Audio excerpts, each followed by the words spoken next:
Hi friends, இன்றைக்கி நம்ம ஆரி work 50 days ஆரி ஒர்க்கில் இன்றைக்கி டே 2. இன்றைக்கி வந்து என்ன வீடியோ பார்க்க போகிறோன்னா எண்ட் நாட் எப்படி போடுறது அப்படின்றத நம்ம பார்க்கலாம்.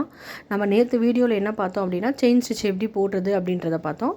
இன்றைக்கி வீடியோவில் நம்ம எண்ட் நாட் எப்படி போடுறது அப்படின்றத பார்க்கலாம். ஆரி ஒர்க்கை பொறுத்த வரைக்கும் எண்ட் நாட் ரொம்ப ரொம்ப முக்கியம். எண்ட் நாட் நம்ம சரியாக போடலன்னா நம்ம பண்ணுற ஒர்க்கில் பண்ணுற ப்ளவுஸுக்கு நம்ம ப்ளவுஸ் பண்ணுற ஒர்க்குக்கு பிரயோஜனமே இல்லாமல் போயிடும். எண்ட் நாட் நம்ம டைட்டாக போட்டால் மட்டும்தான் நம்ம போடுற ஸ்டிச்சஸ் வந்து லூஸ் ஆகாமையும் கழண்டாமையும் இருக்கும். அதனால் எண்ட் நாட்டை கற்றுக்கோங்க.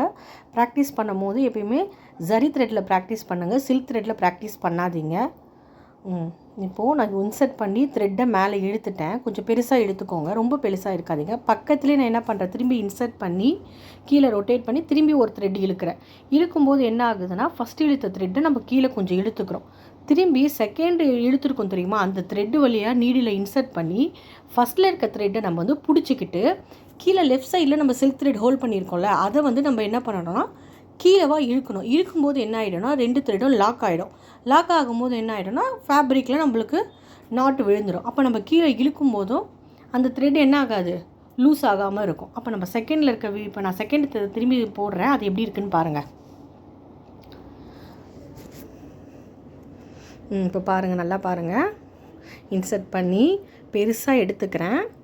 திரும்பி நீடியில் அந்த த்ரெட்டுக்குள்ளே விட்டு பக்கத்துலேயே விட்டு திரும்பி இன்னொரு நான் த்ரெட்டை இழுக்கிறேன். இழுத்தா அந்த ஃபஸ்ட்டு த்ரெட் என்ன ஆகிட்டுது, நான் கீழே இழுக்கிறேன்.